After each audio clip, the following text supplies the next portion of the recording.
नमस्कार. स्वराज्य मराठीमध्ये आपले स्वागत. पाहूया सविस्तर बातमी. दरवर्षी 12,000 रुपये शेतकऱ्यांना मोदीजी 6,000 रुपये आणि देवेंद्रजी 6,000 रुपये 12,000 रुपये देतात. प्रमुख खताना आणि बियाण्यांना हे पैसे दिले जातात. हे आपल्या जिल्ह्यामध्ये 4,65,000 शेतकऱ्यांना दिले जातात. वर्षाला 12,000, महिन्याला 1,000. 10 ने भागलं म्हणजे 10 तालुके मानले तर आपल्या शिरोळ तालुक्यामध्ये 45,000 लोकांना दर महिन्याला 1,000 म्हणजे वर्षाला 12,000 रुपये वर्षानुवर्ष मिळते. गेल्या काही वर्षामध्ये आपल्या जिल्ह्यामध्ये हे शेतकऱ्यांना खतासाठी आणि बियाण्यासाठी दिलेले पैसे 2700 कोटी रुपये आहेत.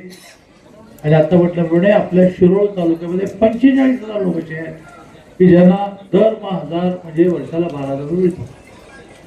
मग मुख्यमंत्री माझी लाडकी बहीण हे महाराष्ट्रामध्ये 2,42,00,000 महिलांना मिळते.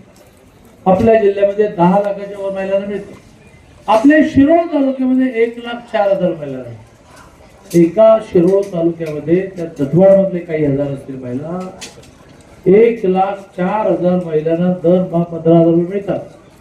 आता सरकारने नवीन निर्णय केला की ह्या सगळ्या महिलांना 1,00,000 रुपयाचं कर्ज हे बँक विना तारण देणार. त्याला जामीनदार पण लागणार नाही. का तर दरमहा 1,500 रुपये त्यांच्या अकाउंटला येतच आहेत. मग बँकेला हप्ता मिळण्याची गॅरंटी झाली. मग 1,00,000 रुपयाचं करायचं काय, दागिने करायचे का? तर 1,00,000 रुपयामध्ये त्या ताईने व्यवसाय करावा. मोदीजीने देशात घोषणा केलेली आहे की मला 3 कोटी लखपती निधी करायचे. लखपती निधी म्हणजे काय? महिन्याला 9,000 रुपये तिचं उत्पन्न असलं पाहिजे, वर्षाला 1,08,000 असलं पाहिजे. दॅट इज कॉल्ड, त्याला म्हणतात लखपती निधी. 3 कोटी.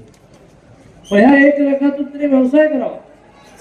त्या व्यवसायातून तिचा जो माल तयार होईल, तिचं जे प्रोडक्शन तयार होईल, त्यासाठी प्रत्येक जिल्ह्याला 10 कोटीचा मॉल मिळणार आहे. बिग बाजार सारखा. त्या बिग बाजार सारख्या मॉलमध्ये केवळ आणि केवळ महिला बचत गटाच्या वस्तू विकायला असतील. महिलेला तिथे डिपॉझिट नाही, तिला भाडं नाही. आणि त्यामुळे महिलांना वर्षाला 1,00,000 रुपये मिळेल अशा देशभरामध्ये 3 कोटी महिला करण्यासाठी 1,00,000चं कर्ज आता तुम्हाला सगळ्यांना दिलं जाणार आहे. मुलींचं शिक्षण पूर्ण माफ केलं.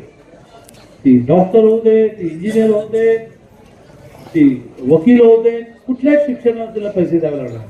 पुढच्या वर्षी आणखीन एक गोष्ट करतोय की ज्याच्यामध्ये आपण त्यांना हॉस्टेल नाही मिळालं तर शहरामध्ये दरमहा 6,000 रुपये म्हणजे वर्षाला 60,000 रुपये निर्वाह भत्ता म्हणून देतो.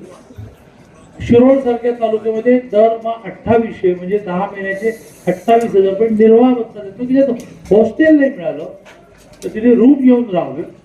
तिने एखादी मेस लावावी. 4 मैत्रिणी एकत्र आल्या, एक रूम भाड्याचे घेतले 5,000ची. सगळ्यांनी डबा लावला म्हणजे एका बाजूने हॉस्टेल पण तिला मिळावं, नाही मिळालं तर तिला निर्वाह भत्ता मिळावा. इतकी काळजी सध्या भारतीय जनता पार्टीची सरकार, केंद्र असू दे, राज्य असू दे, एकेका सामान्य माणसाची इतकी काळजी करत आहेत. आणि त्यामुळे आपल्याला येत्या जिल्हा परिषद निवडणुकीमध्ये भारतीय जनता पार्टीला मतदान करून मोदीजींचे हात मजबूत करायचे. मोदीजी देशामध्ये सरकार चालवत आहे, देवेंद्रजी राज्यामध्ये सरकार चालवत आहे. अशा वेळेला जर कोल्हापूर जिल्हा परिषदेमध्ये, दत्तवाड जिल्हा परिषदेमध्ये भारतीय जनता पार्टी विजयी झाली तर आपल्याला विकासासाठी निधी कमी पडणार नाही. गेल्या काही दिवसामध्ये दत्तवाडमध्ये आपण किती निधी आणला, किती रस्ते तयार केले याची माहिती मी आपल्या सगळ्यांना मांडतो. हे काल केलंय, उद्याही आपण निवडणुका जिंकल्या तर करू. मजरेवाडी ते गुरुदत्त कारखाना, टाकळीवाडी, घोसरवाडा रस्ता प्रजीवा 92 त्याला 30 कोटी रुपये आपण दिले. रस्त्याच्या रुंदीकरणाचं डांबरीकरण काम पूर्ण झालं. काँग्रेसच्या काळामध्ये काम पूर्ण करायचं नसतं, बिल काढायचं, काम पूर्ण झालं. प्रस्तावित कामं जी आता पुढच्या 1-2 महिन्यात करायची आहे त्याच्यात मजरेवाडी ते गुरुदत्त कारखाना, टाकळीवाडी, घोसरवाडा रस्ता 10 कोटी. मजरेवाडी ते गुरुदत्त कारखाना, टाकळीवाडी, घोसरवाडा रस्ता 3 कोटी. मजरेवाडी ते गुरुदत्त कारखाना, टाकळीवाडी, घोसरवाडा रस्ता 3 कोटी. कवठे गुलंचा आला, साकीवाड टाकळी 3.5 कोटी. 49.5 म्हणजे 50 कोटीची कामं येत्या 2-3 महिन्यामध्ये प्रस्तावित आहे. तर त्याचे टेंडर निघतायत, त्याचे वर्क ऑर्डर निघतील, त्याची कामं सुरू होतील. आणि त्यामुळे आपल्याला जर भौतिक विकास करायचा असेल, रस्ते, गटर, पिण्याचं पाणी, तरी बीजेपी, आणि आपल्याला माणसाचा विकास करायचा असेल की मुख्यमंत्री माझी लाडकी बहीण, शेतकऱ्याला 12,000 रुपये, तिला 1,00,000 कर्ज, तिचा व्यवसाय, तिचा माल विकायला मॉल, असा माणसाचा विकास करायचा असेल, भौतिक विकास सुद्धा आणि माणसाचा विकास सुद्धा करायचा असेल, तर भारतीय जनता पार्टीला आपल्याला मतदान केलं पाहिजे. मी आपल्या सगळ्यांना आवाहन करतो की पहिलं म्हणजे मतदान करा. बऱ्याच वेळेला ही एक प्रवृत्ती असते की काय मतदान करून होणार आहे, मतदान करा. आणि ते मतदान वाया जायचं नसेल तर भारतीय जनता पार्टीला मतदान करा, असं आवाहन करून मी माझं बोलणं संपवतो. स्वराज्य मराठी, बातमी नाही जबाबदारी. चॅनलला लाईक करा, शेअर करा आणि सबस्क्राईब करा.